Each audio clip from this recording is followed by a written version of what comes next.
नमस्कार, आदाब। मैं अनूप सोनी क्राइम पेट्रोल सतर्क के ब्लैक हेडलाइंस अध्याय के आज के एपिसोड में आप सबका स्वागत करता हूं।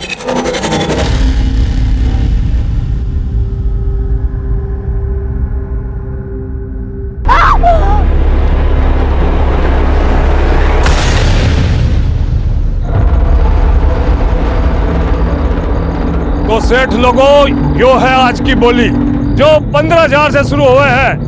तो लगाओ 16,000, 17,000 और बढ़ो 25,000। ये बात 25,000 से आगे कोई है कि निकल गई सबकी हवा? तो ये सौदा 25,000 में तय हुआ। आजा हुकुम, ले जाओ। तो आज की बोली यो रही 25,000 की, और यो है आज की दूसरी बोली 16 साल की छोरी। देख रहे हो ऊपर से नीचे तक, लगा बोली 5,000। तो आज की यह बोली दोनों माँ बेटी का 45,000 में सौदा तय हो गया। मासा, छोरा, हुकुम, बस एक आखिरी एहसान कर दो ना हमारे पे। हमारे छोरे ने भी साथ ले लो ना। इसमें खरीदने के लिए आपने पैसे नहीं देने पड़ेंगे। ये तो मुफ्त में आ जाएगा। आपने सब्जी, कपड़े, जानवर और रोजमर्रा की जरूरतों का बाजार लगते अक्सर देखा होगा, लेकिन आज 21वीं सदी में इस तरह से एक औरत और एक नाबालिग की बोली लगते हुए नहीं देखा होगा। 2020 में भी समाज की कथनी और करनी में भयानक अंतर दिखाई देता है, जो उन सारे दावों की पोल खोल देता है कि आज औरतें पुरुषों के साथ कंधे से कंधा मिलाकर चल रही हैं। क्योंकि हमारे समाज में आज भी ऐसे बहुत से लोग मौजूद हैं जो औरत को सिर्फ इस्तेमाल की वस्तु समझते हैं, जिसके हिसाब से औरतों के पास सिर्फ कर्तव्य है, अधिकार नहीं।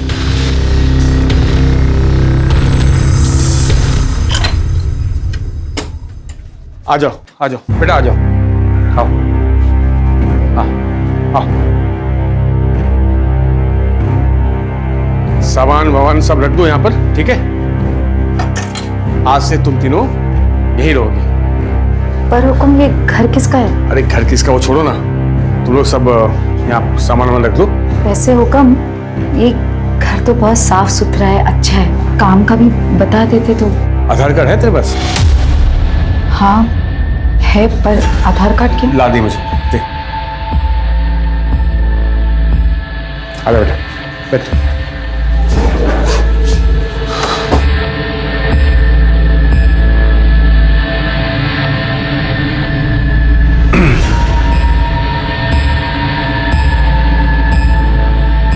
मैं एक काम करता हूँ, घर का कुछ जरूरी सामान लेकर आता हूँ, तब तक तुम लोग आराम करो।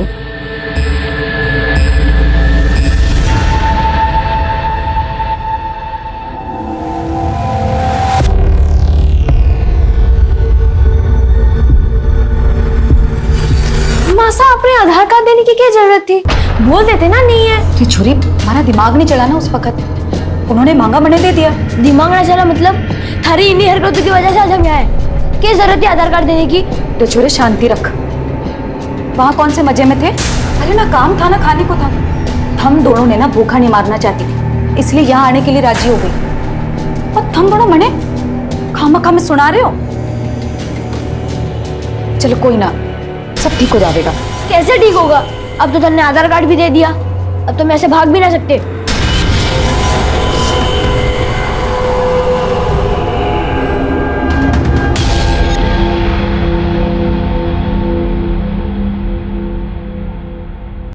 हाँ, ये तुम लोगों के लिए कपड़े और कुछ जरूरत का सामान लाया हूं। बेटा, ये तेरे लिए, ये तेरे लिए,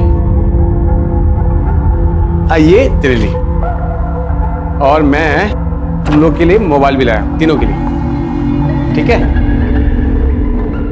और ये फाइल तेरे लिए। हाँ, एक भूल गया, ये आधार कार्ड। मासा, ये फोन तो नया है। कम। हाँ, ये सब आपने हमारे लिए किया? बिल्कुल। अब ये मोबाइल फोन दे दिया है तो इसमें अपना फोन नंबर भी दे देते तो। वो सब बाद में, पहले मुझे तेजस्वी का गिफ्ट तो देने दो। ये ले बेटा, तेरे लिए, जा खेल। अरे ऐसे क्या देख रही है? साड़ी पहन के नहीं दिखाएगी मुझे? जा उस कमरे में जा। और तू खड़ी खड़ी यहाँ क्या कर रही है? जा उस कमरे में कपड़े बदल के आ, जा।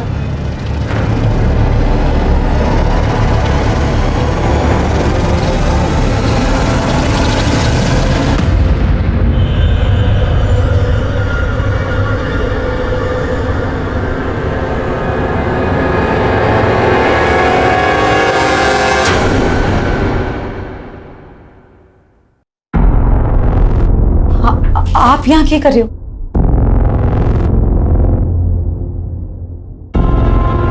45,000 दिए हैं तेरे और तेरी बेटी के लिए। नई साड़ी, मोबाइल, रहने को घर, ऊपर से खर्चा अलग। वसूलना तो बनता है ना। वसूलना? ये आप ये कह रहे हो? कब मैं यहाँ ये सब करने नहीं आई। मरे जाने को।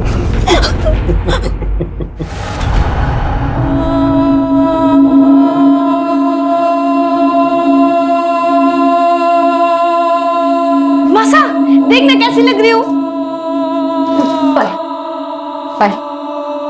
पायल उतार दे ये कपड़े और अपने पुराने कपड़े पहन ले। क्यों? हर सवाल का जवाब देना जरूरी ना है। तन्ने मुंह फुला के बैठना है ना, तू बैठ। मारे तो घूमने जाना है। मैं चल। पायल तू सुन नहीं रही मैं क्या कह रही हूँ? पायल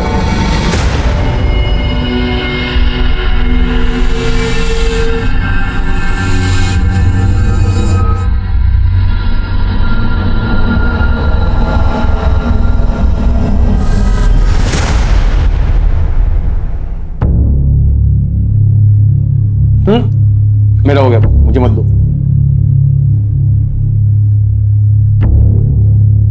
एक बात पूछनी थी।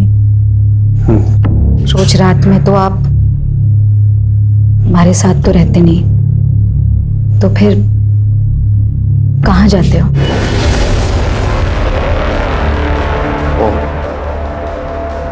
तो तू अब मुझसे सवाल करेगी? नाना हुकुम, क्यों बात नहीं। बस मैं तो ये जानना चाह रही थी कि अगर हमारे साथ नहीं रहते तो फिर किसके पास जाते हो? औकात में रह तू अपनी। खरीदा है मैंने तुझे, खरीदा है। शादी नहीं हुई हमारी जो बीवी का नाटक कर रही है तू। ये तो जानना चाहूं कि शादी कब करोगे? सारा मूड खराब कर दिया मेरा।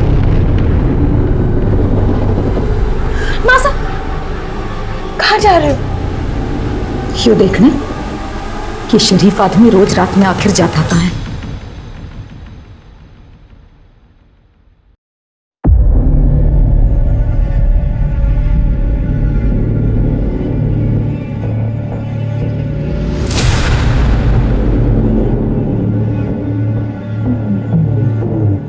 कहाँ गई थी तू?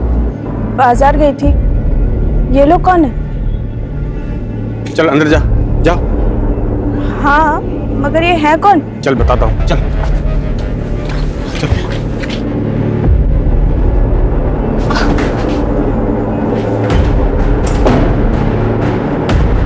अब समझ में आ गया कौन है ये लोग?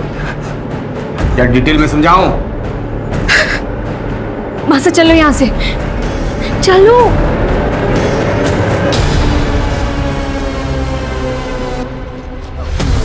चल निकल यहाँ से। अब दोबारा कभी यहाँ दिखाई दी ना, जान से मार दूंगा मैं।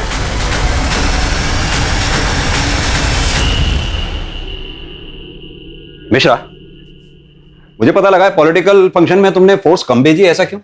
सर बाकी की फोर्स मैंने सिविल हॉस्पिटल में भेजी है। सर, गौतम नगर के पीछे वाले एरिया में एक डेड बॉडी मिली है। चलो गाड़ी निकालो। महेश, आरती, चलो। मारी मासा। साहब, मारी मासा और दीदी पता नहीं कहाँ चली गई है।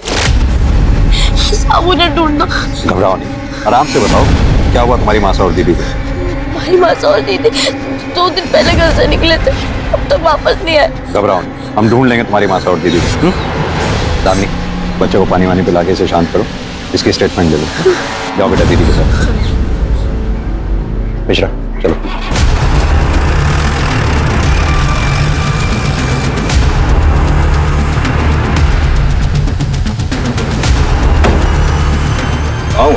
Sorry sir. और बॉडी पर चाकू जैसे किसी चीज से वार किए गए, लेकिन इतने सारे, पीठ पे, गले पे, चेहरे पे, हाथों पे। Multiple struggle. मारने वाला इस हद तक नाराज था, इस हद तक नफरत था, कौन हो सकता है? शायद इसका कोई चाहने वाला या फिर इसका पति। बापू नहीं है हमारा, कुछ साल पहले मर गए थे। मासा और दीदी है, और कुछ टाइम पहले वो हुकुम हमारे को यहाँ ले आए। हुकुम कौन? पूरा नाम क्या है उनका? नाम तो ना पता हमारे को, सब उन्हें हुकुम ही कहते हैं। कहाँ से ले आए थे वो तुम्हें? सर पहनावे से तो लग रहा है कि राजस्थानी है। खून भी सूख चुका है, बॉडी जिस कंडीशन में है देखकर लगता है कि मर्डर 2-3 दिन पहले हुआ। मासा परसों सुबह घर से निकली थी, और जब वो वापस नहीं आई तो अगली सुबह पायल दीदी उन्हें ढूंढने चली गई, और आज पायल दीदी भी घर नहीं आई। मोबाइल फोन है दोनों के पास? हाँ, पर कोई फायदा नहीं। मैंने बहुत कोशिश की, पर दोनों का फोन बंद आ रहा है।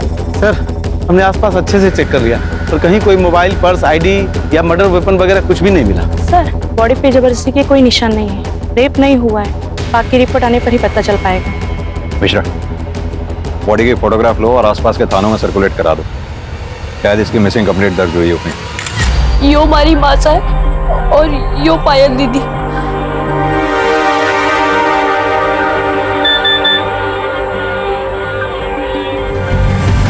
बेटा, अभी मैं तुम्हें कुछ दिखाने वाली हूँ, घबराना नहीं। ध्यान से देखो और मुझे बताओ कि यही तुम्हारी माँ है? मासा, यो हमारी मासा। इन्हें क्या हुआ दीदी? मासा को क्या हुआ? मासा ऐसे ले शांत हो जाओ। मासा जागो, मासा, मासा, मासा। सर आज तक अपने करियर में मैंने ऐसा केस नहीं देखा। एक 12 साल के लड़के को अपनी माँ की बॉडी की शिनाख्त करनी पड़ी। मिश्रा, जाहिर सी बात है, इस बच्चे तेजस्वी का सदमा बहुत गहरा है, हम चाह के भी इसका दुख कम नहीं कर सकते। लेकिन हाँ, इसकी माँ रेवती को इंसाफ दिलाकर, बहन पायल को सही सलामत ढूंढकर हम इसका दुख कम जरूर कर सकते हैं। लेकिन इसके लिए हमें पता करना होगा ये हुकुम है कौन, जो रेवती और पायल को राजस्थान से खरीद कर इन तीनों को यहाँ कानपुर में लेके आया, मकान दिलाया, कपड़े दिलाए, मोबाइल फोन दिलाया। मिश्रा तुम एक काम करो, पता करो ये तीनों नंबर किसके नाम पे रजिस्टर हैं। शायद इसी के जरिए हम उस हुक्म तक पहुंच पाएं और पायल को सही सलामत ढूंढ पाएं। ठीक है सर।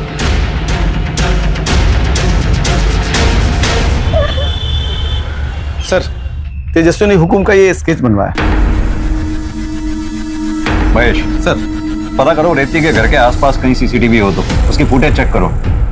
देखो क्या ये आदमी रेवती के घर के आसपास चक्कर लगाता दिखाई दे रहा है? अगर नहीं तो उसके आस पड़ोस में पड़ोसियों को सबको ये स्केच दिखाओ और इसके बारे में जितनी डिटेल मिले सब पता करो।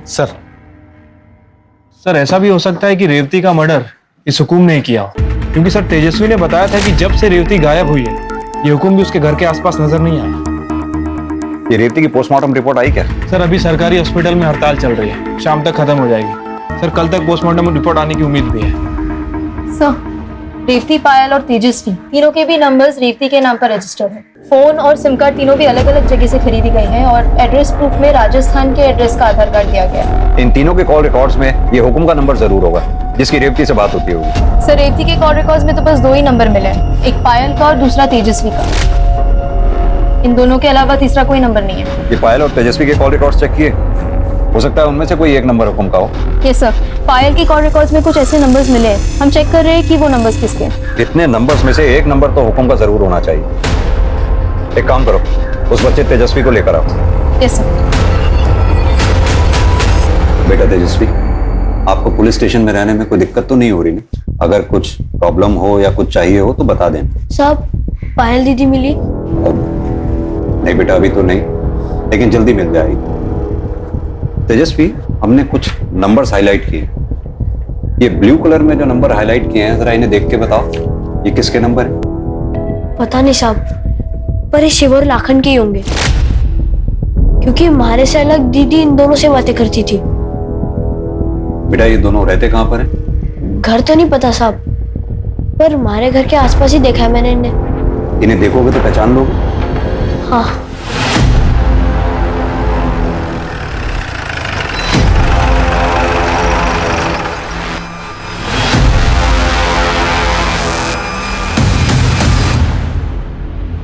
साहब वो दोनों है।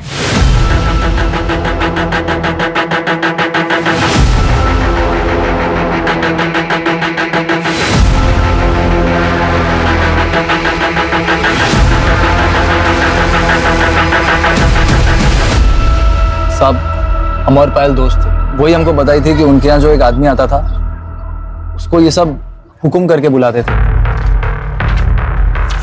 क्या यही है वो आदमी? हाँ साहब यही है। तुम दोनों पायल से दोस्ती का नाटक कर रहे थे ना? चल क्या रहा है ये सब? कहाँ गायब है पायल? क्या जाने कहाँ है साहब, हम खुद उसे 2 दिन से खोज रहे हैं। और तू कितने दिन से खोज रहा है पायल को? तू भी तो उसे फोन करता था ना? दोस्त है उसका।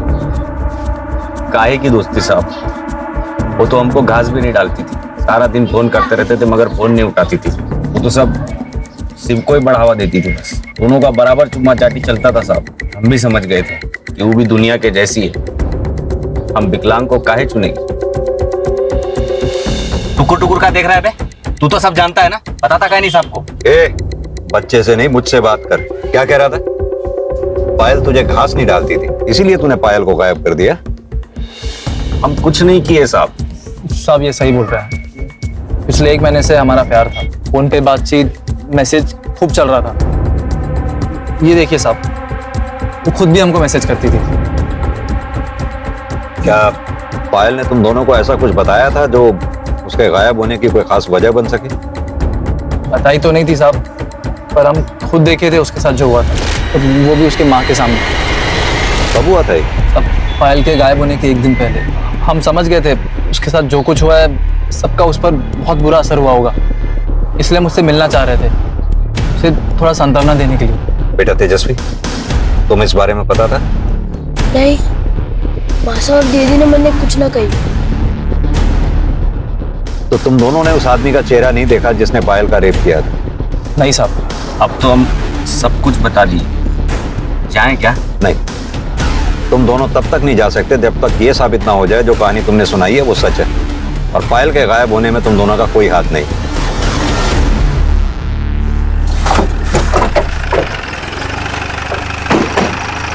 लेके आओ। सर, रेवती के घर के आसपास की सीसीटीवी फुटेज आ गई है, जिसमें ये हुक्म साफ साफ दिखाई दे रहा है। पॉज करना, प्ले करो। ये बाइक के नंबर प्लेट पे जूम करना था। अब यही आदमी हमें इस हुक्म तक पहुंचाएगा। आरटीओ से इस बाइक की डिटेल्स निकलवाओ, ये जो कोई भी है इसे उठा के ले आओ। सर, हमारा नाम गोपी है और ये आदमी हम ही है। ये हमें पता है, अब उसके बारे में बता जिसके गले लग रहा है। साहब ये हरीश यादव है, हमारा पुराना दोस्त। बहुत साल से हम एक दूसरे के टच में नहीं थे, लेकिन कुछ दिन पहले जब हम उसको देखे तो मिल लिए और 4 बातें हो गई। अबे और आगे हो क्या? अंधा है क्या? दिखता नहीं है? अरे क्या बात है हरीश, मेरा भाई कैसा है यार? बढ़िया यार, तू बता कैसा है? मैं बहुत बढ़िया हूँ। अब 2 मिनट की बस मुलाकात थी साहब, बस। कहाँ रहता है तेरा ये हरीश यादव? बचपन के दोस्त हैं ये। पहले वो सुमन विहार में रहता था, अभी कुछ दिन पहले जब हम वहाँ गए तो पता चला बहुत पहले ही वहाँ से कहीं शिफ्ट हो गया है। अभी कहाँ शिफ्ट हो गया साहब ये हमको नहीं पता। इतने साल बाद मिला, उसे नया पता नहीं मांगा? फोन नंबर तो होगा? नंबर मांगे थे साहब उससे, लेकिन वो टाल दिए। वो ना देना चाहते होंगे तो हम फिर जोर भी नहीं डाले। फिर साहब वो अपने रास्ते और हम अपने रास्ते। तो साहब हम जितना जानते थे हम सब बता दिए, अब हम जा सकते हैं। मिश्रा, इसके एक फोटो ले लो रिकॉर्ड में रखने के लिए। गोपी के जरिए हरीश यादव तक पहुंचने की पुलिस की उम्मीद जाया हो चुकी थी, और इसी बीच पुलिस ने तेजस्वी को एक एनजीओ में रहने के लिए भेज दिया, जहां से वो अपनी बहन के मिलने की उम्मीद में हर रोज फोन करता था। लेकिन फिलहाल पुलिस के पास उसे सांत्वना के अलावा देने के लिए और कुछ नहीं। पुलिस चारों तरफ अपने हाथ पैर मार रही थी, और फिर अचानक उन्हें पायल के बारे में पहली लीड मिली। आपके पड़ोसी विष्णु यादव के यहाँ कुछ गड़बड़ चल रही है, मैं कुछ समझा नहीं। अरे सर, उन्होंने 16-17 साल की लड़की को घर में कैद करके रखा है, वो भी बिना कपड़ों के, सिर्फ चादर में। हमने खुद देखा है उसे खिड़की पर खड़े हुए। जिस लड़की को उन्होंने कैद कर रखा है उसी को खिड़की पे हवा खाने खुला छोड़ दिया। अरे मैडम, हम झूठ थोड़ी बोल रहे हैं, हम यहाँ पे अपना समय खराब करने नहीं आए हैं। दामिनी, ध्यान से देखो, यही थी वो लड़की? हाँ हाँ साहब, बिल्कुल यही लड़की थी।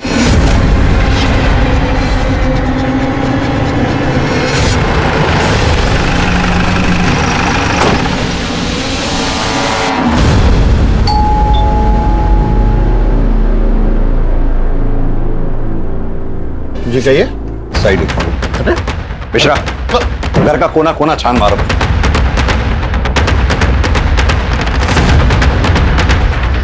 सर बताएंगे आप क्या ढूंढ रहे हैं?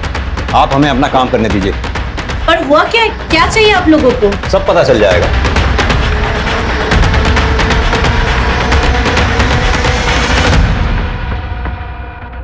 क्या बात है भैया? पुलिस आपके घर में क्या करी? अरे बता नहीं रहे कुछ। जिसे हम सारी दुनिया में ढूंढ रहे हैं वो खुद ब खुद चल के हमारे पास आ गया। क्या? मैं कुछ समझा नहीं, आप क्या बोलना क्या चाहते? हरीश यादव और हुकुम। क्या लगते हो तुम इनके?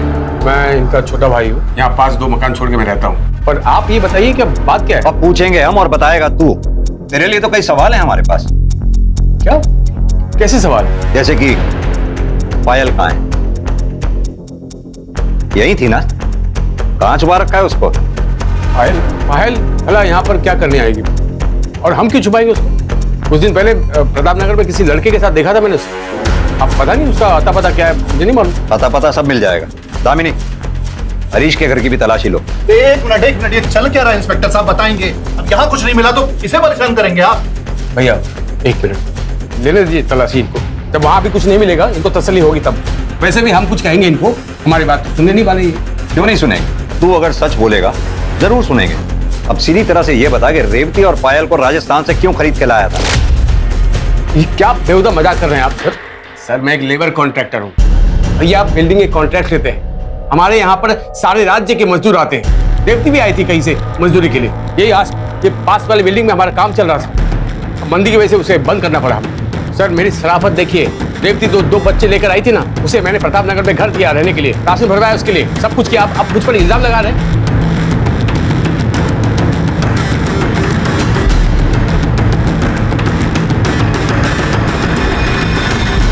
तू तो बहुत दयावान निकला। अगर इतनी ही दया थी तो जब रेवती 2 दिन से गायब थी तो थाने आया क्यों नहीं उसके बारे में पता करने के लिए? 2 दिन तो मैं वहां पर गया भी नहीं, तो मुझे कैसे मालूम पड़ेगा सब उसके बारे में? और सर आज मैंने अखबार में पढ़ा कि उसका मर्डर हो गया। सर पायल वहां भी नहीं मिली। हमखा आप लोग। विमला जी, हमें उस घर में ऐसी कोई लड़की नहीं मिली जिसे उन्होंने कैद करके रखा। इनफैक्ट हमने उस कमरे में भी देखा, वहां पर भी कोई नहीं था। सर ये दोनों भाई ना वो धूर्त और मक्कार है, झूठ बोल रहे हैं वो। सर आप उस पागल औरत विमला की बात पर भरोसा कर रहे हैं? आप उसे पायल की जगह किसी और की फोटो दिखा देना, तब भी वो यही कहती। क्योंकि सच तो ये उसने किसी लड़की को देखा नहीं यहाँ पर। वो बस हमें परेशान करने के लिए ये सब कर रही है। सर हम ठीक बताते हैं आप। ये जो औरत है ना विमला, उसका पति है प्रदीप, कॉन्ट्रैक्टर है, बिल्डिंग बनाता है वो भी। अब सेम प्रोफेशन है हमारा और उसका। अब ये दोनों मियां बीवी चाहते हैं कि हम बदनाम हो जाओ, हमारा सारा का सारा काम धंधा इन लोगों को मिल जाए बस। ये बताओ गोपी को कैसे जानते हो? गोपी? अच्छा गोपी मेरा पुराना दोस्त है, पर उसका इस केस से क्या लेना देना, मतलब मैं समझ नहीं आ रहा मुझे। अपने इस पुराने दोस्त से कब मिला था आखिरी बार? आखिरी बार मैं प्रताप नगर में मिला था उससे। सर एक बात बताऊं, आपकी अगर तलाशी हो गई है, पूछताछ पूरी हो गई है, तो प्लीज हमें थोड़ी बहुत शांति दीजिए सर। हम शरीफ लोग हैं। मेहरबानी कीजिए साहब। हाँ प्लीज सर।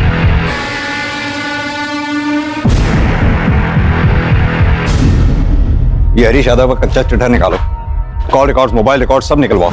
और ये विमला ठाकुर की क्या कहानी है पता करो। सर विमला ने यादव परिवार पे जितने भी इल्जाम लगाए थे सारे के सारे बेबुनियाद हैं। वो ये काम उन दोनों भाइयों को फंसाने के लिए कर रही थी। यानी कि विमला ने किसी लड़की को खिड़की में देखा है, ये बात झूठ भी हो सकती है? हो सकती है सर।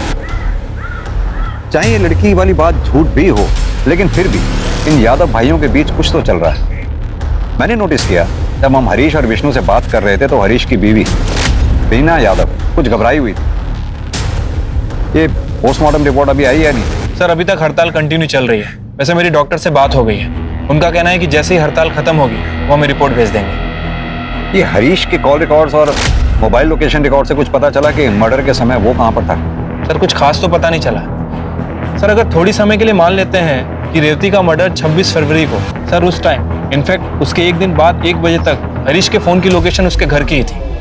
हाँ, तो ये भी तो हो सकता है कि हरीश ने अपनी एलिबाई क्रिएट करने के लिए मोबाइल घर पर छोड़ दिया हो और कुछ सस्पिशियस जो कॉल रिकॉर्ड से निकला हो। गोपी हमसे झूठ बोल रहा था सर।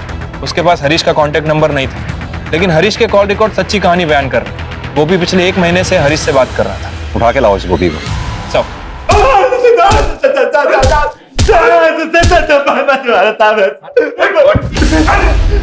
ये बोल के झूठ क्यों बोला? बता दो सब। एक दिन हरीश को प्रताप नगर में देखे तो हम हैरान हुए कि वो यहाँ कर क्या रहा है, क्योंकि साहब वो तो कानपुर की बहुत बढ़िया कॉलोनी में रहता था। तो साहब हम उसके ऊपर नजर रखनी शुरू कर दी है। फिर एक दिन हम जानबूझकर उससे ऐसे टकराए जैसे कि अचानक मिले। बढ़िया यार, तू बता कैसा है? मैं बहुत बढ़िया हूँ। प्रताप नगर में क्या कर रहा है? अरे काम से आया था मैं। काम से मतलब दोस्त कोई है? कई बार देखा तेरे को उस राजस्थानी औरत के आते जाते। क्या चल क्या रहा है? वो गरीब औरत है यार, पति नहीं, 2 बच्चे हैं, तो थोड़ी बहुत मदद कर देता हूँ यार, बस इंसानियत के तौर पर यार। तू तो जानता मैं शादीशुदा हूँ। और हरीश अच्छी तरह जानता था कि वो हमको मना नहीं कर सकता, नहीं तो हम उसकी पोल खोल देंगे। तो हम उससे पैसे हटने लगे। फिर हमको लगा कि पैसे से ज्यादा हमें और भी कुछ मिल सकता है।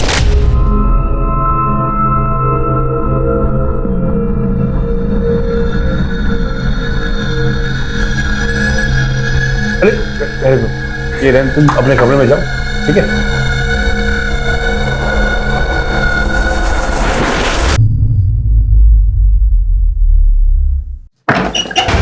सब आप यहाँ क्या कर रहे हो? हैरान क्यों हो रही? बताया नहीं क्या हरीश तुमको? हाँ, आप जाओ यहाँ से। आओ इधर बंद कर। हम अम्मा कसम खा के कह रहे हैं साहब, हम सिर्फ एक ही बार सोए थे उसके साथ। रेप कहते हैं उसे। और जब दूसरी बार रेवती ने तेरा शिकार होने से मना कर दिया तो तूने उसे मार डाला। भगवान सब नहीं मारे साहब, क्योंकि तुम्हारा की तो नौबत ही नहीं आई इससे पहले। वो मैं क्यों मारूंगा सर उसको? मेरा तो रेवती के साथ अफेयर चल रहा था। अफेयर नहीं चल रहा था, तूने रेवती को अपनी हवस मिटाने के लिए खरीदा था। और न तू सिर्फ उसका इस्तेमाल कर रहा था बल्कि औरों से भी रेवती का इस्तेमाल करवा रहा था, जैसे कि गोपी। झूठ बोल रहा है सर, वो कभी नहीं 1 नंबर का। रेवती ने मुझे बताया था कि वो गोपी ताक झाक करते हुए उसके घर तक गया था और उसे अकेला देखकर उसके साथ जबरदस्ती की। वो बिल्कुल टूट गई थी सर। मैं तो यहाँ तक सोचा कि अगर मैं उससे शादी कर लूं तो शायद उसका दुख कम हो जाए, लेकिन मैं ऐसा करता इससे पहले कि वो गायब हो गई सर। और 2 दिन बाद अखबार में खबर मिली कि उसका मर्डर हो गया। आपको बता नहीं सकता कितना झटका लगा मुझे सर। अगर इतना ही बड़ा झटका लगा था तो तू पुलिस स्टेशन क्यों नहीं आया उसके बारे में पूछताछ करने के लिए? ना ही तूने उसके बच्चों की सुध ली। पायल और तेजस्वी को ढूंढने में प्रताप नगर गया था, पर वो दोनों वहां नहीं थे, चले गए थे कहीं। और आप ही ने तो बताया कि पायल लापता है। अब तक तेजस्वी का भी पता नहीं चल रहा। कुछ पता नहीं सर, कहाँ होगा, कैसा होगा, बड़ी चिंता हो रही है मुझे उसकी। उसकी चिंता मत कर, वो जहां कहीं भी है सुरक्षित है।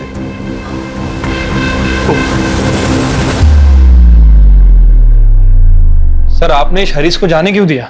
साफ साफ दिख रहा है सर सीधा बनने की कोशिश कर रहा है। समझ तो मुझे भी आ रहा है मिश्रा, लेकिन इस हरीश के खिलाफ हमारे पास कोई ठोस सबूत भी तो नहीं है।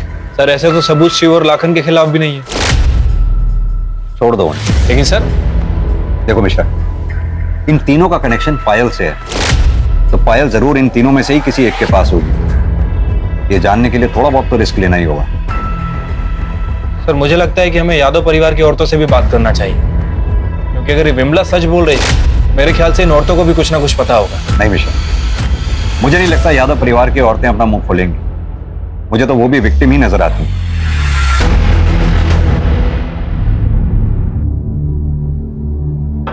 क्या बना है तूने?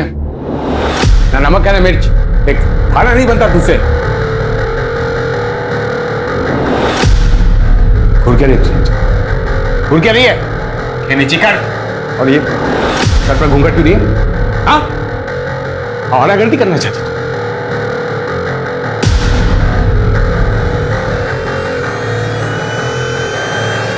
बस अब बहुत हुआ।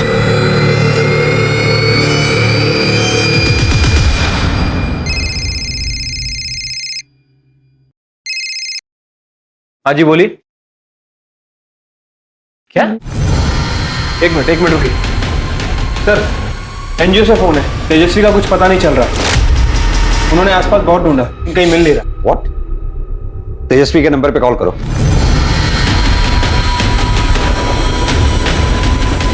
सर, उसका फोन भी स्विच ऑफ है। मिश्रा, इससे पहले कि तेजस्वी के साथ कुछ गलत हो जाए हमें उसे ढूंढना होगा। चलो।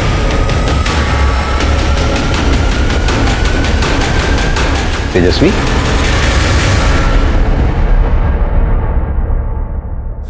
घबराओ नहीं, बैठो। चलो पानी पियो। आराम से बेटा, आराम से। अच्छा ये बताओ, तुम एनजीओ से भागे क्यों? मैंने पायल दीदी का फोन आया था। पायल दीदी को? क्या कहा उन्होंने? इतने दिन कहाँ थे वो? इतनी बात नहीं हुई, बस इतना कहा कि शिव की मदद से हम गाँव वापस जा रहे हैं। और रात को 11:30 बजे कमला भैया के पास आने को कहा। मैं वहाँ एनजीओ से भागकर वही गया था। मैंने उनका बहुत इंतजार किया पर वो वहाँ नहीं आई। हमारी दीदी को ढूंढ लो सब, हमारी दीदी को ढूंढ लो सब। चिंता मत करो, बैठ जाओ, हम तुम्हारी दीदी को ढूंढ लेंगे। मिश्रा, ये शिव जहाँ कहीं भी है उसे खोद के निकालो और पायल के फोन पे कॉल करो। उसका कोई पता नहीं, उन्होंने कोई और नंबर से कॉल किया था। तो फिर किस नंबर से किया था? उन्होंने ये नंबर से कॉल किया था। किसका नंबर है? पता नहीं। कॉल करो इस नंबर पे। पहले तो कहीं आसपास ही बज रही है। दामी, तुम यहीं रखो इसके पास। आओ मेरे साथ।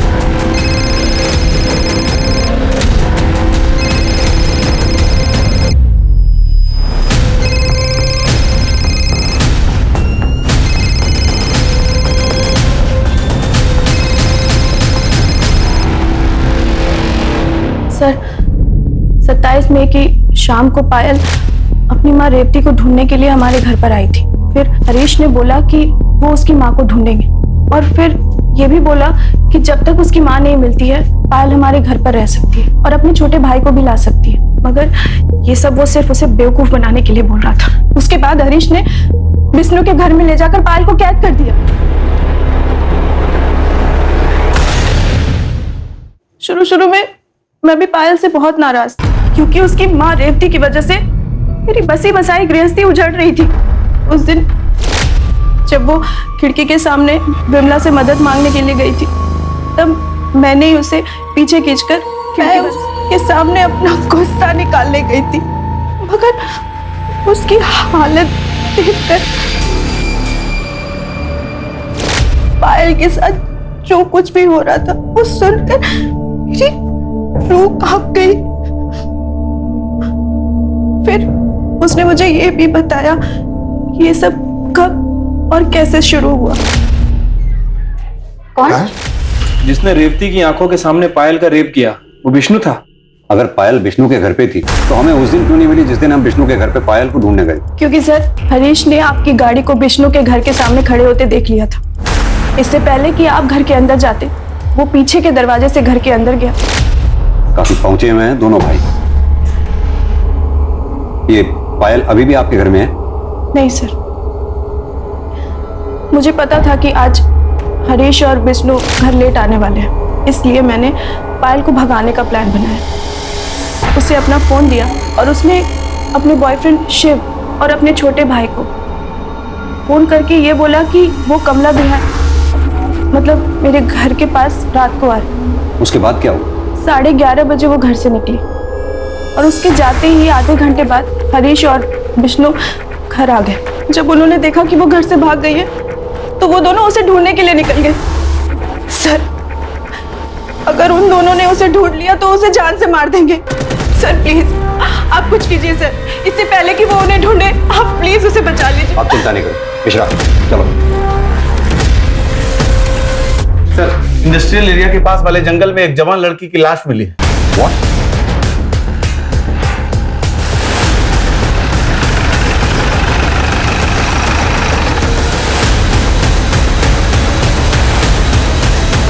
और इसे भी रेवती की तरह किसी धारदार हथियार से मारा गया। सर इसकी बॉडी पे भी बहुत सारे जख्म हैं। बॉडी चेक करो। Yes sir.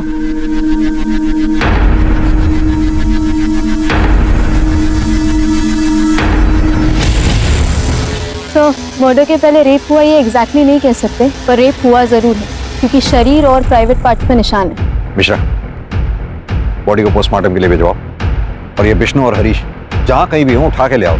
सर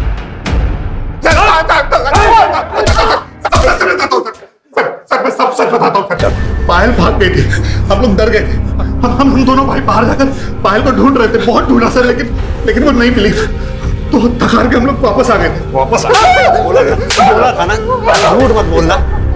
इतनी रात को सीसीटीवी फुटेज में सिर्फ एक गाड़ी इंडस्ट्रियल एरिया की तरफ जाते हुए दिखाई दी, जो गाड़ी तुम दोनों की है। और इतना ही नहीं, उस गाड़ी में खून भी मिला है, जो फॉरेंसिक रिपोर्ट आने के बाद क्लियर हो ही जाएगा कि वो खून पायल का है, उस पायल का जिसे तुम दोनों भाई दिन रात रेप करते रहे।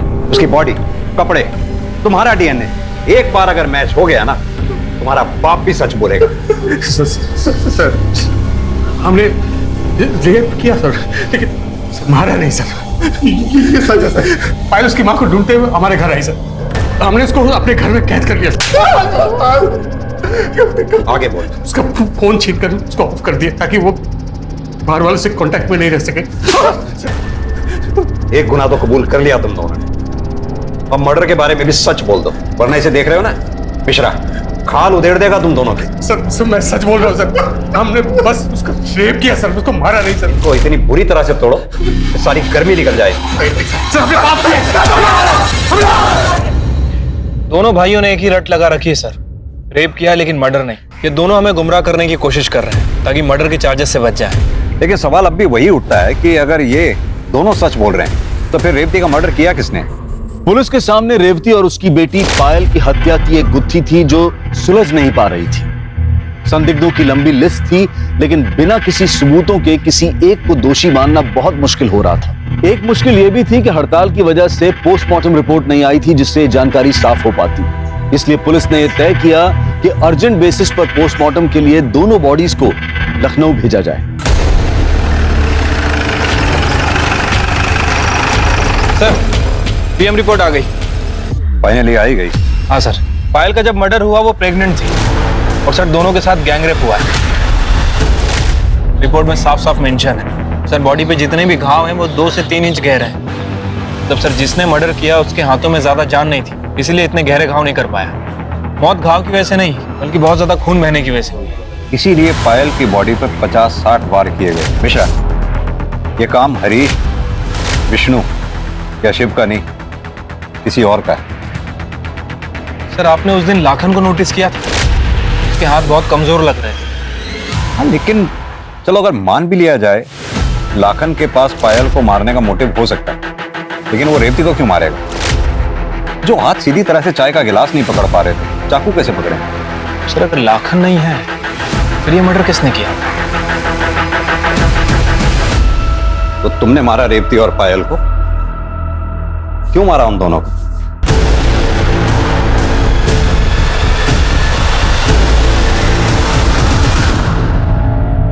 मारे को बिल्कुल अच्छा ना लगा था जब कोई हमारी मासा की बेइज्जती करता था।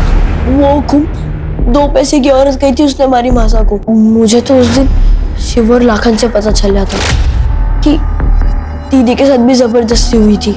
मासा गुस्से में हुकुम से बात करने घर से निकली और उसका कुछ फायदा नहीं था, इसलिए मैंने उनका पीछा किया और गौतम नगर के पास पहुंचते ही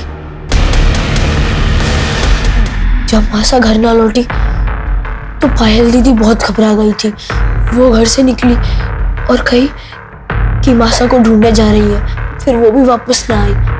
फिर मैं आपके पास उसके गायब होने की शिकायत लिखवाने आया। जब मुझे पायल दीदी का फोन आया तो उसने मुझसे कही कि हम गांव वापस जा रहे हैं। मैं बहुत खुश था, उसकी कही हुई जगह पर उससे मिलने भी गया। दीदी, तेजस्वी, कहाँ चले गए थे आप? दीदी, तारा यो क्या हाल किसने किया? ये तुझे किसने मारा? कुमार उसके भाई ने रोज जबरदस्ती करते थे मेरे साथ। मैं तो पहले भी यहाँ नहीं आना चाहता था, पर मासा ने जबरदस्ती करके मुझे झोंक दिया इस नरक में, इसलिए मार दिया दोनों को मैंने। माना कि तुम्हारी माँ रेवती और बहन पायल के साथ जो कुछ भी हुआ बहुत गलत हुआ, लेकिन पुलिस थी ना, उनके गुनाहगारों को सजा देने के लिए। तुम्हें इस तरह से कानून अपने हाथ में नहीं लेना चाहिए। तेजस्वी के जुर्म कबूल करने के बाद भी पुलिस ने विष्णु और हरीश को तब तक पूछताछ के लिए रखा जब तक उन्होंने कबूल नहीं कर लिया कि हरीश ने पायल और रेवती को राजस्थान में हुई अवैध नीलामी से खरीदा था।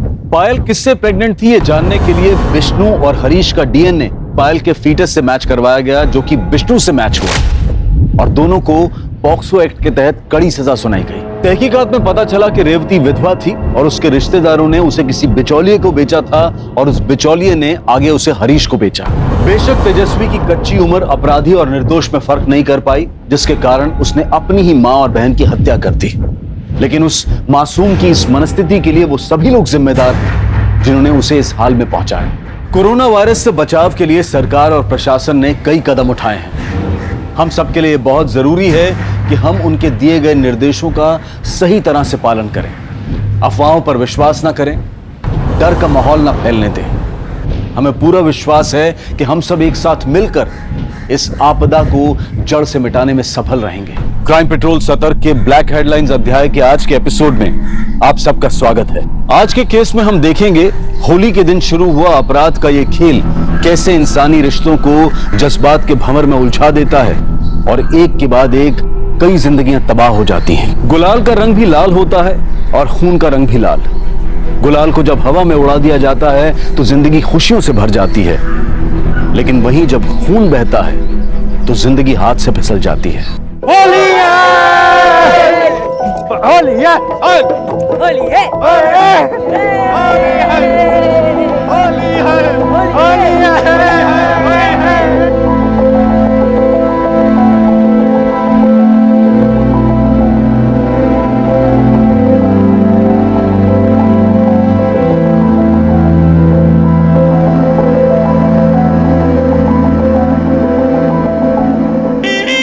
लो बन गई जोरी।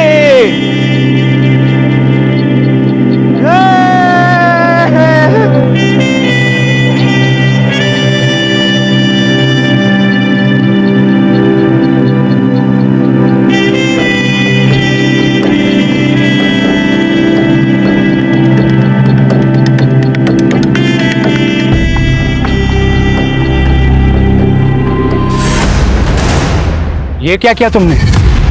अरे जिससे ब्याह करना होता है ना, उसी के माथे पे गुलाल डालते हैं। तो कर लेंगे ना ब्याह। डरते थोड़ी है किसी से।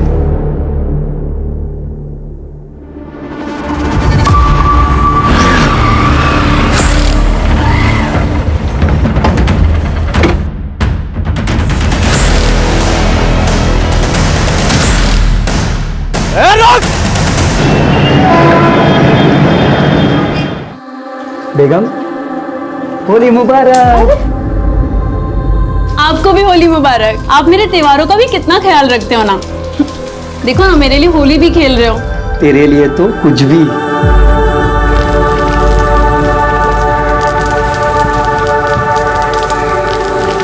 हैप्पी होली। हैप्पी होली चल जा। हैप्पी होली। माँ, छोटा भैया कब आएगा? अभी तो बस 2 ही महीने हुए, 7 महीने बाद आएगा। माँ, मैं छोटे भैया को भी कलर लगाऊंगा। राजू आया। अरे राजू,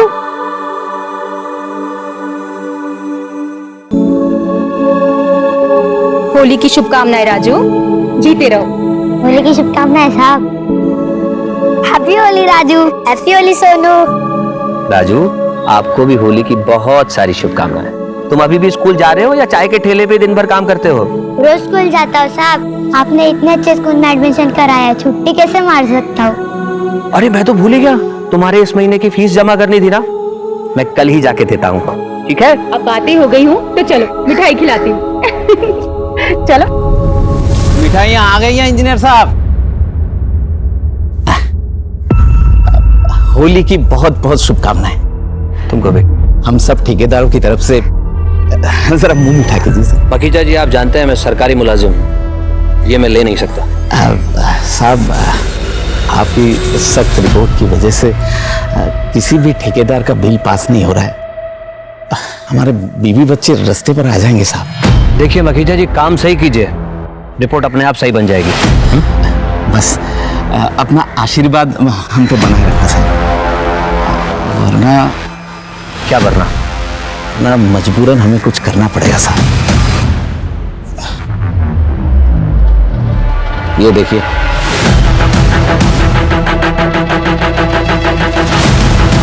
मुझे धमकाने आया? तेरी हिम्मत कैसे हुई यहाँ आने की? तुझे तो मैं देख लूंगा यहाँ से, तुझे मैं देख लूंगा।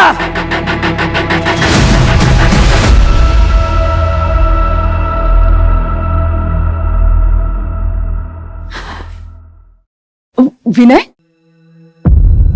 तुम जानते हो ना मैं रंग नहीं खेलती। मेघला, मैं यहां तुमसे कुछ और बात करने आया हूं। मखीजा आया था।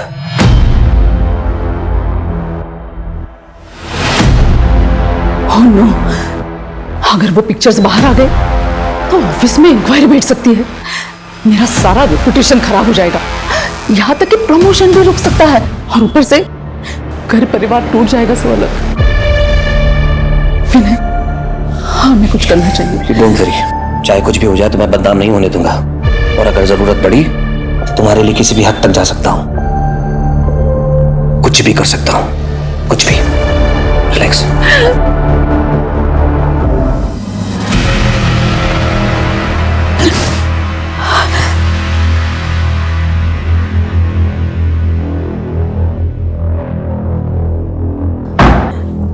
मैं चलता हूं।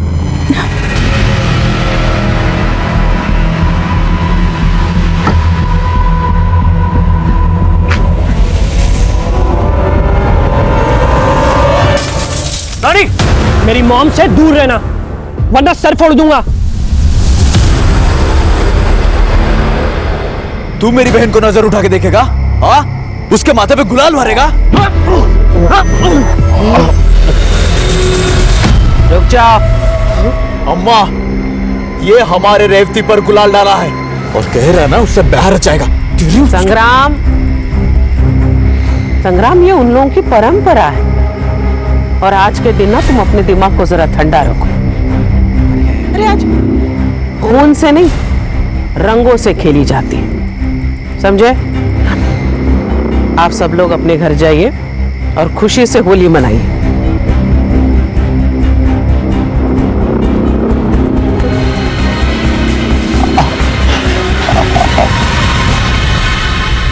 अम्मा जी, आपकी बेटी को उसने फिर भी आपने से छोड़ दिया। अगला चुनाव विधायक के लिए, हर चीज ठंडी करके खानी चाहिए। इस महाधुप को गांव के बाहर तो निकलने दो, फिर बताते हैं इसे।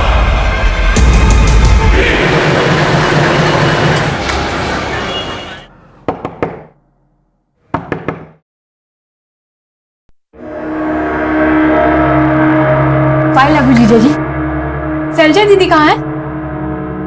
जी मैं रेवती, शैलजा दीदी की छात्रा हूँ। वो हमारे गांव आती थी ना पढ़ाने, तभी से उनसे जान पहचान हुई।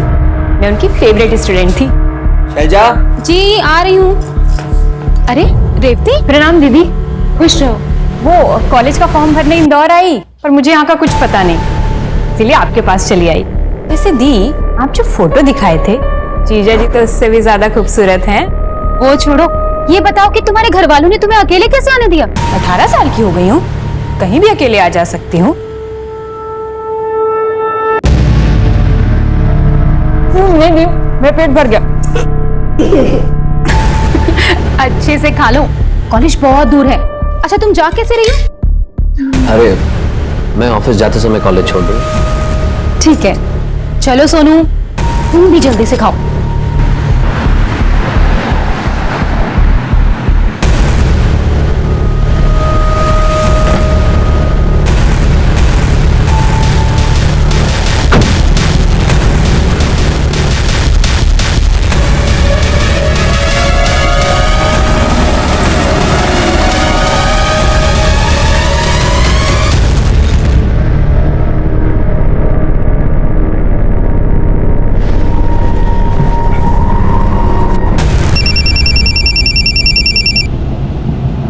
हेलो, मखीजा ने अपने सोशल नेटवर्किंग साइट पे एक मैसेज डाला है कि आज 12 बजे तक सरकारी अफसरों के छुपे हुए रिश्तों का बड़ा खुलासा होने वाला है।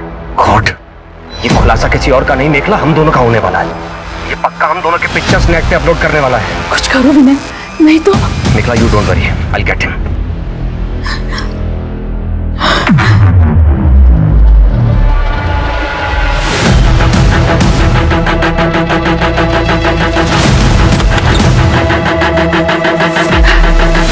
नमस्कार नमस्कार। Happy Holi sir.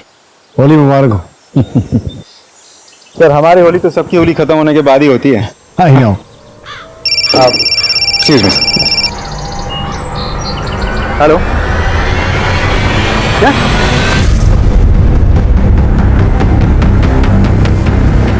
फोन किसने किया था? मैंने।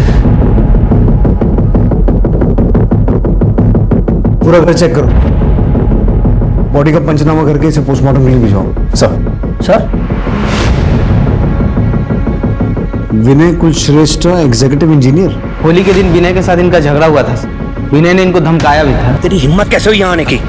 सर ये फोटो देखिए, ये विनय और विनय के सीनियर कॉलीग मेखला, मैं इन दोनों को जानता हूँ। पूरा गांव छान मार, वो जहां भी दिखे उसे लेकर आ अभी इसी वक्त। चल। जी अम्मा जी। माँ, रेवती गहने और पैसे भी लेके भागी है। संग्राम, गहने बनवाए जा सकते हैं, पैसे कमाए जा सकते हैं, खेतों में बीज डालेंगे ना तो सोना उगेगा, लेकिन बात यहां से पैसों या गहनों की नहीं है, बात है हमारी इज्जत की। इसलिए उसे ढूंढ कर लेकर। ठीक है अम्मा।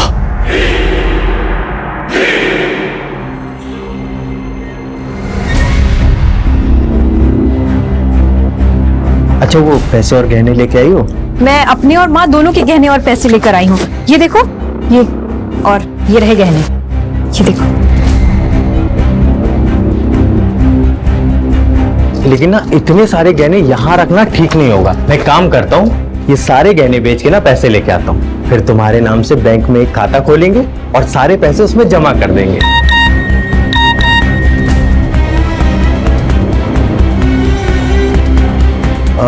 अच्छा सुनो ना। हाँ? मेरे ना अभी एक भाई आ रहे हैं, उन्होंने ही हमारी रहने की व्यवस्था की है। मैं एक काम करता हूँ कि गहने बेच के ना पैसे लेके आता हूँ, और तुम्हें भूख भी लगी होगी ना। हाँ। तो तुम्हारे लिए समोसा और जलेबी लेके आता हूँ। ठीक है? अच्छा चल आता हूँ।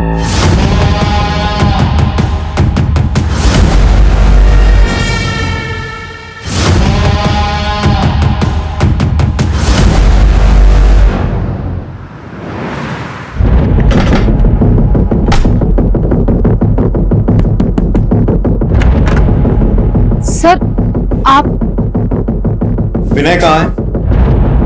ऑफिस गए हैं। क्यों सर, क्या हुआ? वो ऑफिस पहुंचे नहीं, उससे पहले ही कहीं और चले गए। आपको मालूम है कहाँ गए? मुझे नहीं पता सर, मैं तो खुद सुबह से टेंशन में हूँ। उन्हें कई बार फोन मिलाया पर उनका फोन ऑफ जा रहा है। वो कभी ऐसा नहीं करते। मगर आप लोग उन्हें क्यों ढूंढ रहे हैं? ठेकेदार मखीजा का मर्डर हुआ, वहां से विनय का आईडी और मखीजा के फोन में विनय की ये फोटो मिली।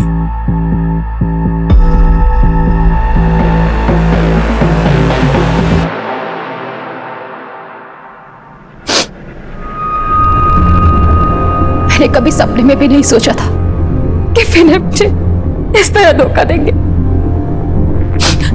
शैलजा जी, मैं समझ सकता हूँ आप पे क्या बीत रही है।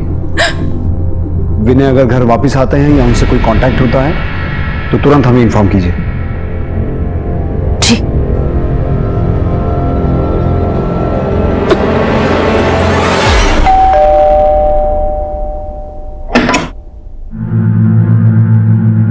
माधु ने भेजा है। जी आइए।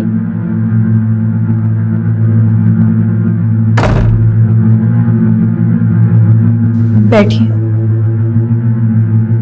आप कुछ लेंगे? चाय, कॉफी? नहीं, अपना इंतजाम हम खुद कर लेते हैं।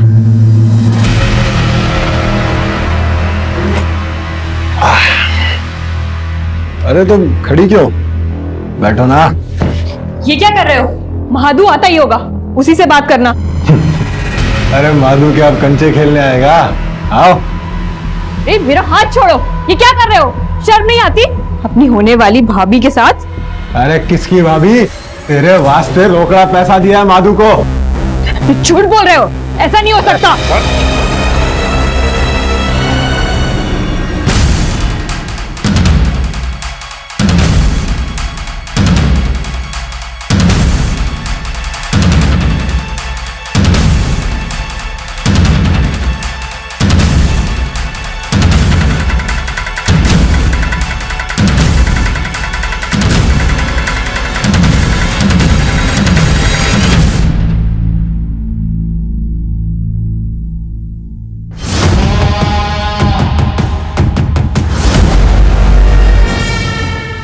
सुनो, कोई लड़की को लाल कपड़े में जाते हुए देखा गया यहाँ पे?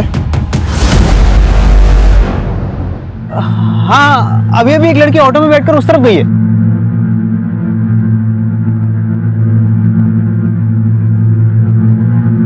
बताइए, आपका विनय के साथ क्या रिश्ता था? प्रोफेशनल। तो फिर आपकी और विनय की इंटीमेट पिक्स मखीजा के फोन में कैसे आई? ये तो आपको उसी से ही पूछना चाहिए। मखीजा अब इस दुनिया में नहीं है, इसीलिए आपसे पूछ रहे हैं। ये मखीजा मरा कैसे? कहीं आप नहीं तो? मैं मखीजा को क्यों मारूंगी? क्योंकि आपकी और विनय की कॉम्प्रोमाइजिंग पोजीशन पिक्स मखीजा के फोन में थी। हो सकता है उसने आपको धमकी दी हो या ब्लैकमेल करने की कोशिश की हो, इसीलिए उसे रास्ते से हटाने के लिए विनय के साथ मिलकर मार डाला। विनय कहाँ है? पता नहीं, आप चाहे तो मेरा सीडीआर मंगवा के चेक कर सकते हैं। मैं घर पर ही थी। काफी स्मार्ट गेम खेल रही हैं आप। आपका सीडीआर तो ठीक है, जरा ये आपके घर के सामने लगे सीसीटीवी की फुटेज देखिए।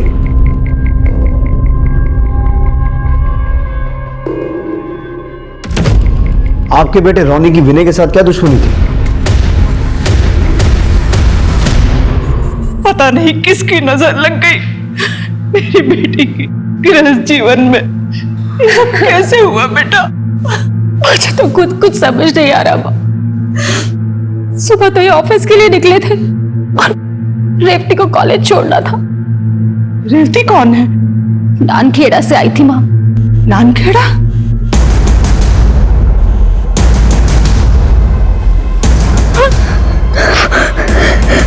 कौन है तुम लोग?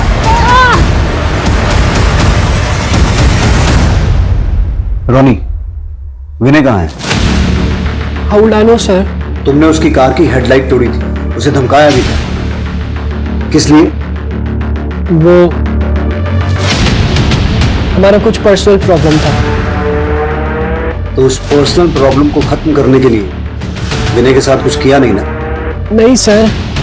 मखीजा का मर्डर कैसे हुआ? I don't know. तुम्हें गुस्सा तो मखीजा पे भी होगा, क्योंकि उसके फोन में वो पिक्स जो थी।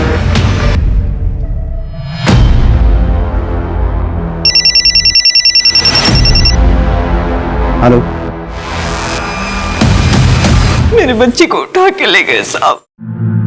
कौन लोग थे? बड़े अजीब लोग थे, मुंह पर कपड़ा बांध रखा था। मैं उन्हें पहचान नहीं पाई। रेवती के बारे में पूछ रहे थे। रेवती कौन? किसी नानखेड़ा गांव से आई थी। दामाद जी उसे कॉलेज छोड़ने गए थे। दामाद जी तब से ही गायब है। मेरे बाल बच्चे बहुत खतरे में हैं। उनकी जान को खतरा है साहब। आप उनकी मदद कीजिए जल्दी। मेरी बेटी पेट से है। विजय, आसपास के सभी पुलिस स्टेशन, चेक नाके, टोल नाके, हर जगह इन्फॉर्म करो। नाकाबंदी होनी चाहिए, हर गाड़ी चेक होनी चाहिए, और बाहर गेट का जो सीसीटीवी है उसकी फुटेज निकालो। ये फोन किसका है? मेरी बेटी शैलजा का। विजय, इसके मैसेजेस और कॉल लॉग चेक करो, हो सकता है कोई लीड मिले। जी, आप चिंता मत कीजिए, हम पूरी कोशिश करेंगे।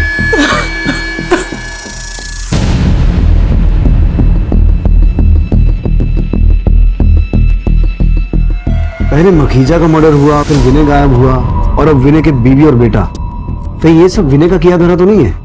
मखीजा का मर्डर करके अपनी फैमिली को यहां से निकाल के धीरे धीरे गायब होने की कोशिश कर रहा। रेवती नानखेड़ा गांव से थी, और ये लोग भी गांव खेड़े के ही लग रहे हैं, चेहरे ढके हुए हैं। कहीं सबके तार रेवती से जुड़े तो नहीं है? विजय, नानखेड़ा पुलिस से रेवती के बारे में और जानकारी निकालो। सर, एक चीज नोटिस की आपने? दिखा रहा हूँ, ये देखिए, गाड़ी में नंबर प्लेट ही नहीं है। जितने भी चेक नाके हैं सबकी सीसीटीवी फुटेज चेक करो, देखो ये गाड़ी कौन कौन से रास्ते से होकर गुजरी है। साहब,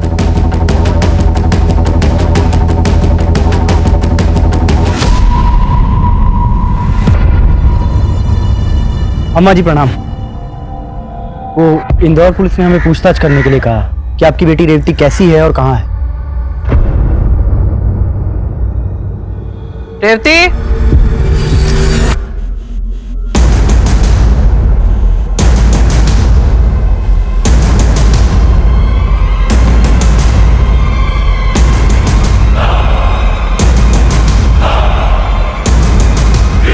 ये रही रेवती। दरोगा तुमसे मिलना चाह रहे थे, पूछ रहे थे तुम हो कैसे, ठीक हो ना तुम? हो गई तसल्ली?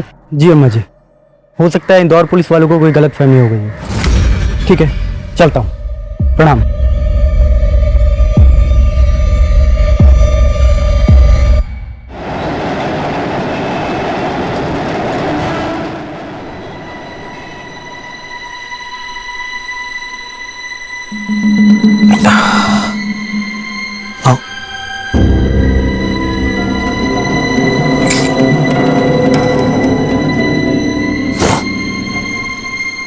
आज से यही अपना घर होगा। अब तुम्हें किसी से डरने की जरूरत नहीं है।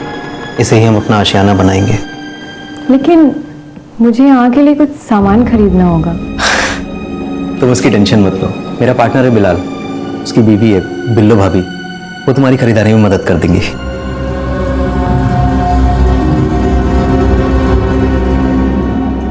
वक्त गुजरता गया। पुलिस उधेड़बुन में थी कि आखिर विनय, उसकी पत्नी शैलजा और बेटा सोनू कहां हैं और रेवती की सच्चाई क्या है। तहकीकात में कुछ दिन गुजर गए। बहुत सारे सबूतों की और संदिग्धों की जांच पड़ताल की गई, लेकिन सारे सवाल वैसे के वैसे थे। न मेखला कुछ बोल रही थी और न ही रोनी। अब तो इंदौर और उसके आसपास के क्षेत्रों में सबकी जुबान पर सिर्फ एक ही सवाल था कि मखीजा का हत्यारा कौन था। विनय और उसके परिवार के साथ क्या हुआ? क्या वो कहीं भाग गए थे या उन्हें अगवा किया गया था, या फिर वो जिंदा भी थे या नहीं? सर, शैलजा के मोबाइल पे रेवती का एक मैसेज आया है। मैसेज में लिखा है, दीदी मैं बहुत परेशान हूँ, बहुत मुसीबत में हूँ, प्लीज मुझे बचा लो। रेवती। कहीं ये वो नानखेड़ा वाली रेवती तो नहीं है? नहीं सर, ये कोई और रेवती है, क्योंकि नानखेड़ा वाली रेवती अपने घर पे है। और वैसे भी ये मैसेज मुंबई के मोबाइल नंबर से आया है। तो मुंबई पुलिस से कांटेक्ट करो और उन्हें रेवती और इस केस की पूरी जानकारी दो। सर, विनय ने उस दिन रेवती को कॉलेज के बाहर छोड़ा था ना? जी सर। उस दिन की CCTV footage I? Yes sir. ये कॉलेज गेट की सीसीटीवी फुटेज है।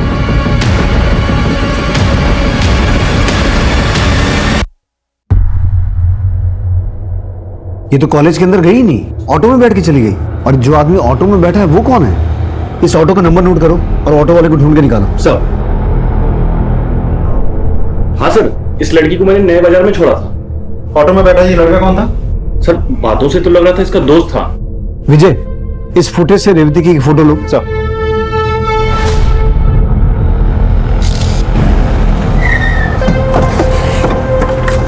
सर, यहीं उतारा था, वहां दोनों अंदर गए थे। सुनिए, ये लड़की यहां आई थी? जी साहब, ये एक लड़के के साथ में आई थी। बाद में लड़का तो चला गया, फिर ये लड़की भी भाग गई। अगर नानखेड़ा की रेवती अपने घर पे है तो फिर ये रेवती कौन है? और वो लड़का कौन हो सकता है जो इसे यहाँ लेके आया था? और फिर वो रेवती जिसने मुंबई से शैलजा के फोन पे मैसेज किया था। टोटल 3 रेवती हैं और तीनों किसी न किसी तरीके से इस केस से जुड़ी हुई हैं।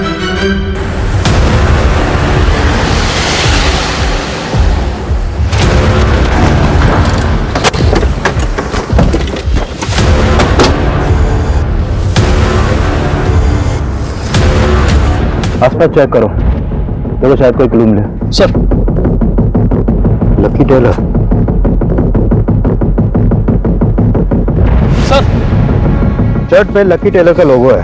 अरे लकी टेलर तो काफी फेमस है, मुंबई 6 में। एक काम करो, बॉडी को पोस्टमार्टम के लिए भेजो। टेलर से चल के बात करते हैं। सर। मुंबई में अचानक मुंबई पुलिस को एक अनजान आदमी की लाश मिलती है और सवाल ये उठता है कि क्या इस केस के तार भी इंदौर केस से जुड़े हुए थे? इंदौर पुलिस पहले ही मखीजा की हत्या, विनय और उसके परिवार की गुमशुदगी और 3 रेवतियों की गुत्थी सुलझाने में जुटी हुई थी। क्या मुंबई में मिली अनजान लाश इन सभी केसेस को और भी पेचीदा बना देने वाली थी?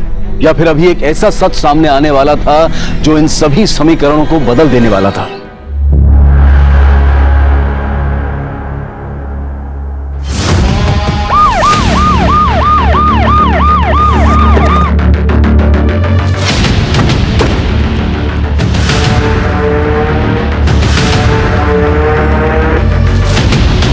सर, ये तो कोई महादू है, नंदखेड़ा गांव से।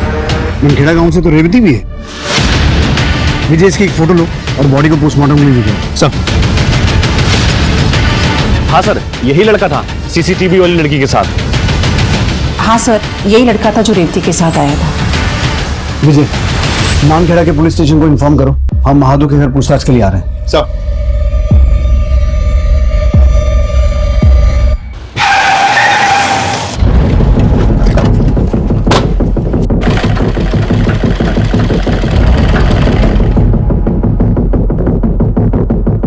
हमें मालवानी के पास एक लाश मिली है जिसकी शर्ट पर आपकी दुकान का टैग है। जो भी शर्ट आप बनाते हैं उन सभी शर्ट्स पर 3 अलग अलग रंगों के बटन लगाते हैं आप? नहीं साहब। तो फिर ये क्या है? ये तो बिलाल। कौन बिलाल? इलेक्ट्रिशियन है, उसी ने तो हमारे दुकान का फिटिंग किया था, उसे ही ये सब शौक है। कहाँ रहता है ये?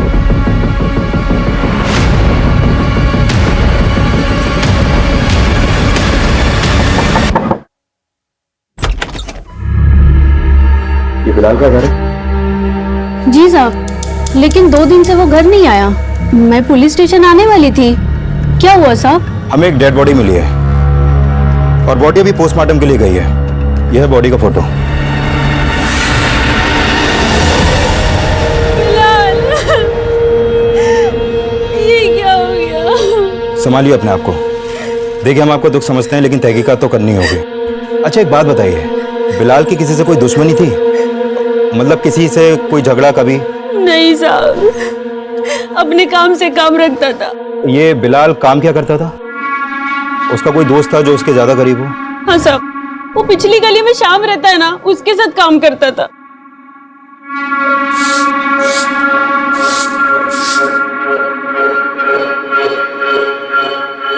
जी।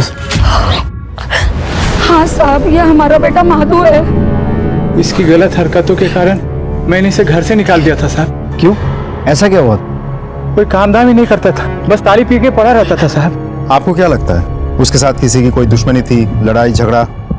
यहाँ गांव में तो नहीं साहब, पता नहीं इंदौर में किसी से दुश्मनी हुई हो। तो उसने आपसे कभी संपर्क तो किया होगा, कभी कुछ बताया कि उसको किसी से खतरा है या ऐसा कुछ? नहीं साहब, हमारी उससे कोई बात ही नहीं हुई है। ठीक है, जैसे ही बॉडी का पोस्टमार्टम हो जाएगा आपको इत्तला करेंगे, आप बॉडी क्लेम कर सकते हैं। जी सर।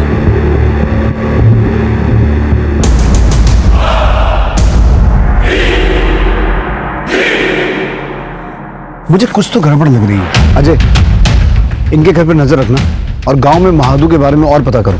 जी सर। अच्छा, ये रेवती भी इसी गांव की है ना? जी सर, वो घर पे ही है, मैंने खुद जाके चेक किया। ठीक है, आपको और कोई भी इंफॉर्मेशन मिले हमारे साथ शेयर कीजिए। सर।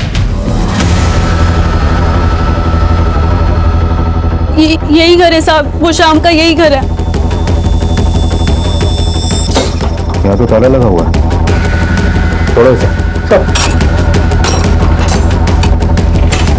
सब लगता है घर खाली करके ये लोग कहीं चले गए। पूरे घर की तलाशी लो। सब उधर चेक करो तो।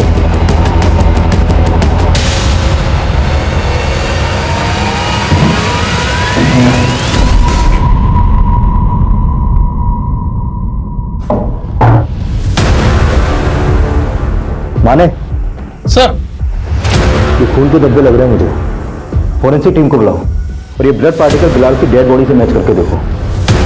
हो सकता है ये उसी का ब्लड हो।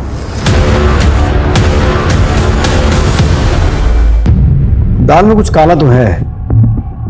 पहले मखीजा का मर्डर हुआ, फिर विनय गायब हुआ, सोनू और शैलजा गायब हुए, फिर महादू की हत्या हुई, पर वो है कौन? और इन 3 रेवती का इस केस से क्या कनेक्शन है? रेवती और शाम के रूम में मिले खून के धब्बे आपके पति बिलाल के ही हैं। साहब, ये रेवती और शाम ने मेरे शौहर को मारा है। आप इन दोनों को जेल में ठूस दो। हमने शाम का फोन सर्विलेंस पे डाल दिया है, जैसे वो फोन ऑन करेगा पकड़ा जाएगा। आपके पास रेवती का कोई नंबर है? नहीं साहब। ये बात समझ में नहीं आ रही है। ये रेवती है कौन? ये आई कहां से?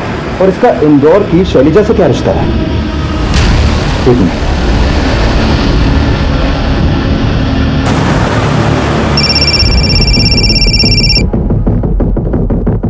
जय हिंद। जय हिंद।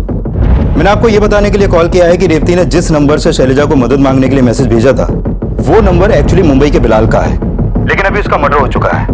और बिलाल के मर्डर में हमारे सस्पेक्टेड क्रिमिनल बिलाल का एक दोस्त है श्याम और उसकी गर्लफ्रेंड रेवती है, और अभी ये दोनों ही फरार हैं। मैं आपको शैलजा केस से जुड़ी रेवती की फोटो दिखाता हूँ, आप देख के बताइए कि बिलाल केस से जुड़ी रेवती सेम है या अलग है। ये देखिए, ये देखिए, यही वो रेवती है जो श्याम के साथ रहती थी। हाँ सर, यही है रेवती, और इन दोनों ने ही मिलकर मेरे पति को मारा है। तो शैलजा के घर आई रेवती ही मुंबई गई थी, इसका मतलब है रेवती नंबर 2 और 3 सेम है। तो क्या इसी रेवती ने महादू की हत्या की यहाँ इंदौर में और वहां मुंबई जाके बिलाल की हत्या की? खैर, आपको अगर रेवती मिलती है तो हमें इन्फॉर्म कीजिए। श्योर। जय जय। हाँ, very good, thank you sir. आपका शक बिल्कुल सही निकला। माखीजा के मोबाइल में विनय और मेखला के जो पिक्चर्स मिले थे, वो हमारी टीम ने बहुत डिटेल में स्टडी किया। उसमें माइक्रो लेटर्स में उस मोबाइल कंपनी का वाटरमार्क है जिसमें पिक्चर्स खींचे गए थे, लेकिन पिक्चर्स खींचने वाले ने ब्लूटूथ के जरिए पिक्चर्स ट्रांसफर किए थे, इसलिए ज़्यादा कुछ पता नहीं चल पा रहा था। पिक्चर्स क्लिक किसने की? मेखला के ड्राइवर ने। तुम मेखला के ड्राइवर हो? जी सर।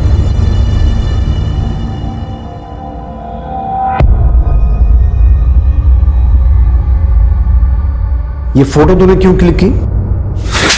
सर बताता हूँ सर, मैम कहाँ जाती कब किधर जाती मुझे सब पता होता था। मखीजा सर ने मुझे पैसे दे के बोला मेखला मैम पर, विनय सर पे तुम नजर बनाए रखो, उन्हें ही सर अपनी ठेकेदारी में इस काम की जरूरत थी। सर मैंने चुपके से दोनों का फोटो क्लिक किया और मखीजा सर को दे दिया। सर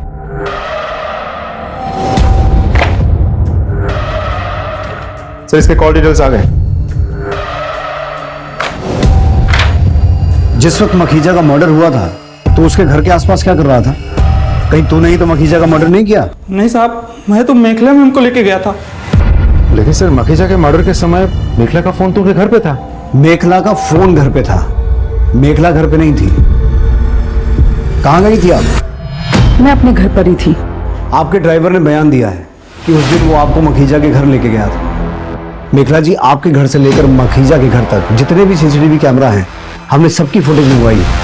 किसी न किसी सीसीटीवी में आप कैप्चर हो जाएंगे। आप पढ़ी लिखी महिला हैं, यहाँ तो बड़े बड़े क्रिमिनल्स पुलिस की मार सह नहीं पाते और सच उगल देते हैं। और सोच लीजिए आपका क्या होगा। नीतू, इन्हें तब तक मारो जब तक ये सच न बोले। मैं सब सच बताती हूँ। आई एम सॉरी, मैंने मखीजा को जानबूझकर नहीं मारा। उसने दोपहर 12 बजे सोशल नेटवर्किंग साइट पे हमारे पिक्चर्स वायरल करने की बात लिखी थी। मैं डर गई थी। उससे यही रिक्वेस्ट करने के लिए मैं उसके घर पर गई, लेकिन उसने वहां बदतमीजी की। मैं बहुत गुस्से में आ गई और मैंने जैसे तैसे अपने आप को कंट्रोल कर लिया। ये सोच लिया कि जो होना था सो हो गया।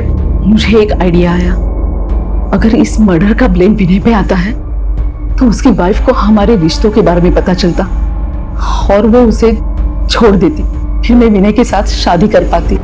मैंने विनय को प्रमोशन देके उसके लिए एक आईडी कार्ड बनवाया था। उसे सरप्राइज देना चाह रही थी, तो वही आईडी कार्ड मैंने मखीजा के डेड बॉडी के पास रखा। आपने अपने ही बॉयफ्रेंड को मर्डर केस में फंसाने की कोशिश की? वो तो बस थोड़े दिनों के लिए ही फंसता ना, क्योंकि वहां पर ना तो विनय की फिंगरप्रिंट्स थे और ना ही कोई सबूत था, क्योंकि विनय वहां पर गया ही नहीं था और उसने मर्डर किया ही नहीं था। तो वो बस थोड़े दिन में ही बच निकलता। अभी कहाँ है विनय? यही तो समझ में नहीं आ रहा है सर, लेकिन पता नहीं क्यों मेरा मन कह रहा है कि विनय खतरे में है। प्लीज उससे बचा लीजिए। कहीं ऐसा तो नहीं कि इतना कुछ होने के बाद भी विनय ने शादी से मना कर दिया और आपने उसे मार डाला और उसके परिवार को अगवा करके उनके साथ भी कुछ भला बुरा किया? मैंने सिर्फ मखीजा को मारा है और वो भी एक्सीडेंटली। अलग अलग हादसों से जुड़ी रेवती नंबर 2 और रेवती नंबर 3 अलग अलग नहीं है, बल्कि एक ही रेवती है। इस हैरत अंगेज सच के सामने आने से इस केस में एक बड़ा उलटफेर हो गया। सारे बिखरे हुए पहलू एक दूसरे से जुड़ गए और होली के दिन शुरू हुई अपराधों की ये कड़ी पुलिस के सामने खुलने लगी। अब जरूरत थी उन सभी अपराधियों को पकड़ने की, विनय और उसके परिवार को बचाने की। पुलिस तुरंत एक्शन में आ गई। मिशन रिस्की था, लेकिन रिस्क तो पुलिस की ड्यूटी का एक अहम हिस्सा है। और इसी दौरान पुलिस को एक अहम खबर मिली।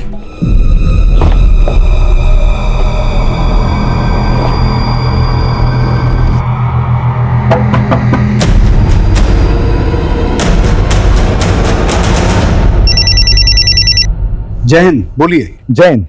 हमने रेवती को पकड़ लिया है। रेवती, तुम्हारे चक्कर में इतने सारे कांड हो गए, अब सब कुछ साफ साफ बताओ। तुम दोनों ये बताओ कि बिलाल को क्यों और कैसे मारा।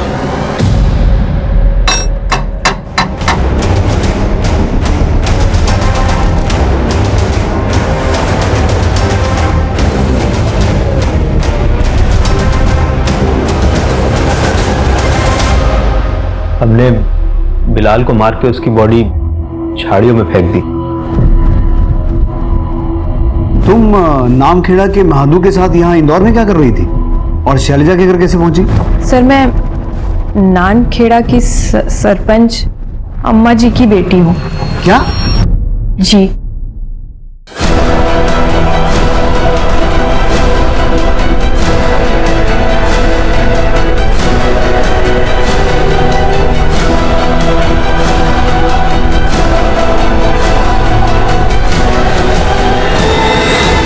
फिर मैं श्याम की मदद से इन सब से दूर मुंबई चली गई। तो तुम सिर्फ थोड़ी देर छिपने के लिए शैलजा के घर गई थी और फिर मुंबई चली गई। यहाँ पहले विनय गायब हुआ, फिर शैलजा और सोनू गायब हुए, महादू का मर्डर हो गया। क्या शैलजा दीदी की पूरी फैमिली गायब हो गई? हे भगवान, कहीं मेरी अम्मा जी को ये पता तो नहीं चल गया कि मैंने उनके घर में आश्रय लिया था और अम्मा जी ने तो उन्हें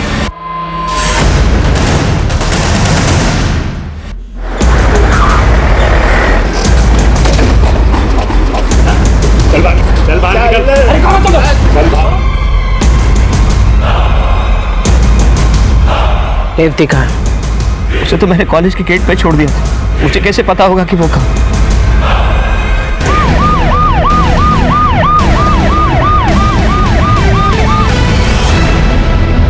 आपके घर की तलाशी लेनी है, वारंट दिखाओ।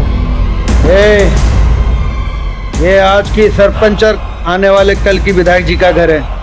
यहाँ वारंट कुछ नहीं चलता। चलो निकलो यहाँ से। मैं वार्निंग दे रहा हूँ, अगर पुलिस के काम में दखलंदाजी की तो मुझे गोली चलानी पड़ेगी। ए दरोगा, क्यों मेरे हवेली की तलाशी लेना चाहते हो? आपकी बेटी रेवती कहाँ है? तो घर पे। बुलाइए। रेवती,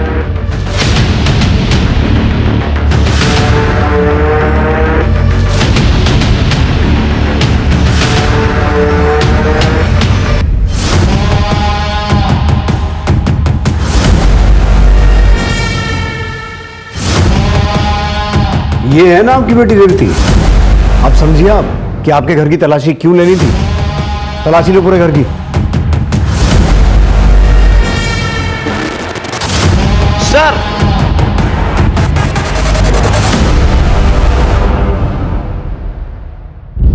विजय,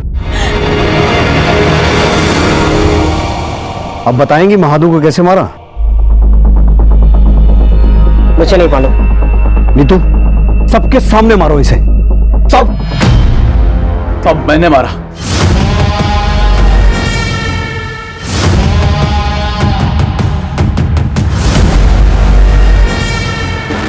हमारे खानदान की इज्जत का सवाल था, इसलिए मार दिया। अजय, अंदर डालो इन्हें और इतना मारो कि सपने में भी लॉकअप दिखाई दे, क्योंकि ये सिर्फ खूनी और अपराधी नहीं है, वैसी है जिन्होंने एक गर्भवती महिला के साथ ऐसा अत्याचार किया है कि उसके पेट में पल रहा बच्चा भी मर गया। और अम्मा जी, पूरी कोशिश करूंगा कि कानून आपको कम से कम फांसी की सजा तो दे।